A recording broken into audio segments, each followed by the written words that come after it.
হয়েছে তো। আপনি এরকম হুট করে জমিটা বিক্রি করে দিলেন কেন?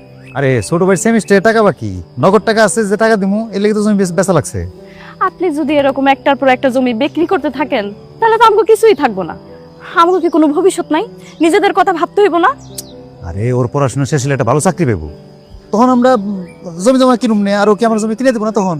আপনি না সে আশাই থাকেন।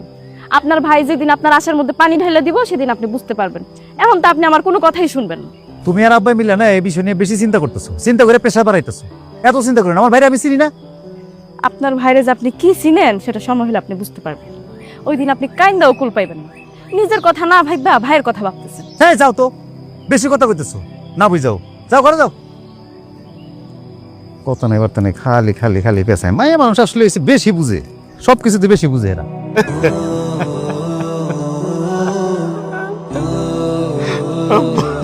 আব্বা গো, আব্বা।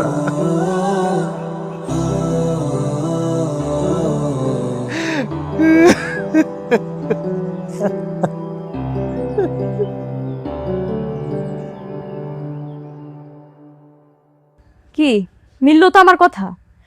খুব তো ভাই বোন রে নিয়ে বড় বড় কথা কইছিলেন, এখন কি হইলো? বাপের লাশটা পর্যন্ত দাফন করতে দিল না, সম্পত্তির ভাগাভাগি নিয়ে বসে পড়লো। আচ্ছা তুমি খালি খালি রাগ করতেছো কইলাম, ওরা অন্যায় আবদারটা কি করছে? বাবা বাবা, ভাই বোনের অন্যায় আপনার চোখে পড়তেছে না? আবার উল্টা কইতেছেন আমি শুধু শুধু রাগ করতেছি। বাপের লাশটা সামনে রাইখা ভাইয়ের কাছ থেকে সম্পত্তি কাইরা নিচ্ছে, তারা এখনো ভালো। তারা ভালো, খারাপ আমি। কারণ আমার উচিত ছিল অনেক আগেই আমার ছোট ভাই বোনের সম্পত্তি করে বুঝাই দনের, আমি এটা করি নাই। আর রাগের মাথায় ওরা উল্টাপাল্টা কথা বলে ফেলছে, এই তো। আপনি কি মানুষ নাকি অন্য কিছু? হ্যাঁ, গ্রামের সব মানুষজন দেখতেছে কিন্তু আপনার চোখে পড়তেছে না। আপনি কি অন্ধ হয়ে গেছেন? গ্রামের মানুষ কি দেখলো না দেখলো সেটা দেখে আমার লাভ আছে? হ্যাঁ, আমি বড় ভাই না?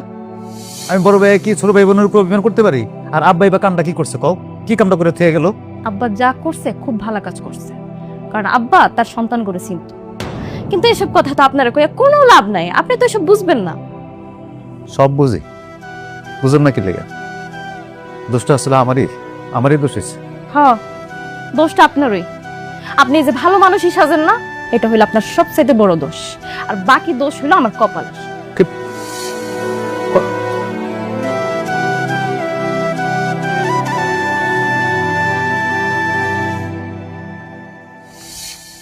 কবির ভাই,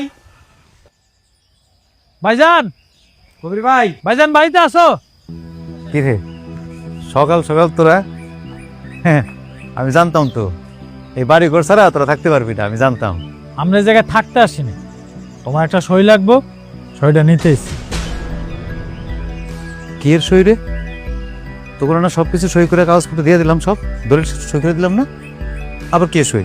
আপনার ছোট ভাই আর ছোট বোন জমিটা বিক্রি করে দিচ্ছে আমার কাছে। জানলাম আপনি বাপের বড় ছেলে, আপনার একটা সই লাগবে। জমি বিক্রি করে দিছে? আমার জমি নিতে না নিতে জমি বিক্রি করে দিলি? আমগো জমি আমরা বেচবো না, কি করবো সেটা আমাগো বিষয়। তোমার এই জায়গায় মাথা না কামাইলেও চলবে। তাছাড়া আমি ঢাকায় থাকি, আমি কি সারা জীবন এই গ্রামে এসে পড়ে থাকবো নাকি? আমি এই জমি জমা বেচা আমি ঢাকায় ফ্ল্যাট কিনি। কিরে ভাই তুই ভুলে গেছিলি? তুই কি কইছিলি আমারে? তুই কইছিলি না যে ভাই পড়াশোনা শেষ করে আমি গ্রামে সেটা স্কুল দিব, বিনা পয়সা পোলাপন করে পড়ামো, তারপরে দুই ভাই মিলে এই বাড়িতে এক লগে থাকুম? ভুলে গেছো সব? আরে বাবারে, সেটা তো ছোটবেলায় কইছি। আমি এখন বড় হইছি না, আমি তো সব বুঝতে শিখছি, তাই না? ছোটবেলার কথা দইরা বসে থাকলে তো হইব না ভাইজান। আর আমি পড়াশোনা শেষ করে একটা চাকরি নেব, তারপর বিয়ে শাদী করে ঢাকায় থাকবো। আর এটাই আমার ফাইনাল সিদ্ধান্ত। তুমি কি চাও? আমি কি তোমার মতো ক্ষেত খামারিতে কামলা দিয়ে বেড়াবো নাকি? আর ভাইজান, আমার জামাই নতুন করে ব্যবসা শুরু করতেছে, তার জন্য টাকা দরকার। আর তুমি তো কইছিলে আমার বিয়ার সময় টাকা দিবা, সেটা তো দিতে পারো নাই। তাই জমি জমা বেচা টাকা নিয়ে চলে যাবো। আমি তো করে জমি দানের দরকার জমি দিছিলাম, দলিল দিছিলাম, কিন্তু এই বেচাবেচির মধ্যে আমি নাই। তুমি নাই মানে? এই জমি তো আমগো নামে লিখে দিছে, আর আমরা এটার মালিক না। আমগো জমি আমরা বেচা দেবো, তাতে তোমার সমস্যা কি? আচ্ছা, তুমি কি নতুন করে কোনো ফন্দি করতেছো? কালকেই তো পুরো গ্রামের সামনে তুমি আমগরে জমি জমা লেখা দিলা, তাহলে আজকে কেন ব্যস্ত দিবা না?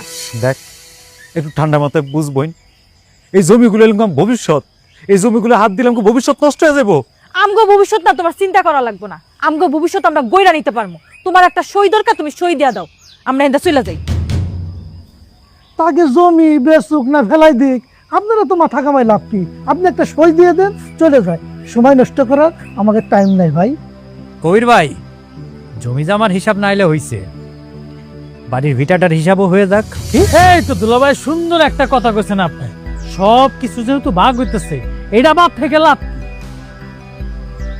দেখো ভাইজান, আমার জামাই তো ঠিক কথাই কইছে, যেহেতু সব জমি জমা ভাগ হয়ে গেছে, এই বাড়ির ভিটাও ভাগ হয়ে যাক। আমগো দিয়া দাও, আমরা চলে যাই। না, এই ভিটা আমি তো করে দিব না। আজকে যদি ভিটা আমি তো করে নামে লিখে দিই, তোরা কালকে এই ভিটা বেচা দিবি। আর আমি পয়সা থাকতে আমার এই বাপ দাদার ভিটা আমি বেচতে দিব না কাউরো। বাড়ি থেকে বাইরে যা গেলাম, যা বাড়ি থেকে বাইরে।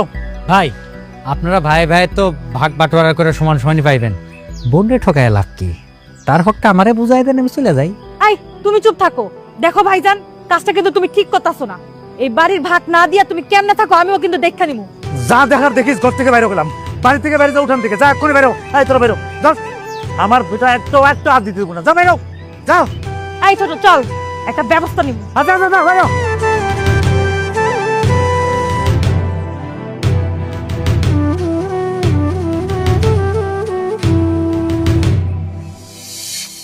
এত টাকা তুই কই পাইলি?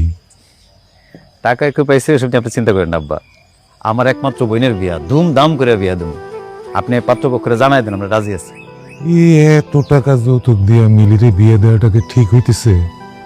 তুই নিজের ভবিষ্যতের কথা না ভাইবা টাকা পয়সা সব খরচ করতেছ বোনের বিয়েতে, তোর ভবিষ্যৎ কি হইব? আব্বা যে কি কন্যা আপনি, আমার আবার ভবিষ্যৎ কি? আমার একমাত্র বোনের বিয়া, এত ভালো একটা সম্বন্ধ আইছে, এ কয়টা টাকার জন্য কি আমার বোনের বিয়ে আটকে থাকবো? আর আমি চাই আছে দেখবো এটা আব্বা, আপনি কন। তবু নিজের ভবিষ্যৎ বইলে একটা কথা আছে না, সেটাও তো তোর ভাবতে হইবে। বাবা, আমি কই কি, আমরা না আরো কদিন পর দেখে শুনে মিলির বিয়ে দেই? না আব্বা, এই এই এই সম্বন্ধটা খুব ভালো, হেগো ফ্যামিলিও ভালো। আমার বোনের একটা ভালো জায়গায় বিয়ে হইব। বাপ হিসেবে কি আপনি এটা চান না? আমি চাই না আমার বোনের একটা ভালো জায়গায় বিয়ে হোক, একটা শ্বশুরবাড়ি পাক, একটা সুখে থাকুক। বাবারে, তোর যা খুশি তুই তা কর, তোর মন চা। কিন্তু বাবা, তুই নিজের ভবিষ্যৎটা একবার ভাব। আরে আব্বা, আপনি আছেন খালি আমার ভবিষ্যৎ নিয়ে। আমার বোনের ভবিষ্যৎ ভালো হলে বোনকে আমরা দেখবো না? আমার কি ছেড়ে চলে যাবো কোনো সময়? আপনি ওগুলো চিন্তা করেন না তো আব্বা। টাকা পয়সা রাখেন, এখন কন গরু কডালমু আর ওই কয়জনটা দাওয়াত দেওয়া যায়? মোটামুটি তো আপনার সব মিলে উত্তরপাড়া চেয়ারম্যান মেম্বার মিলে তো 100 মানুষ আছে।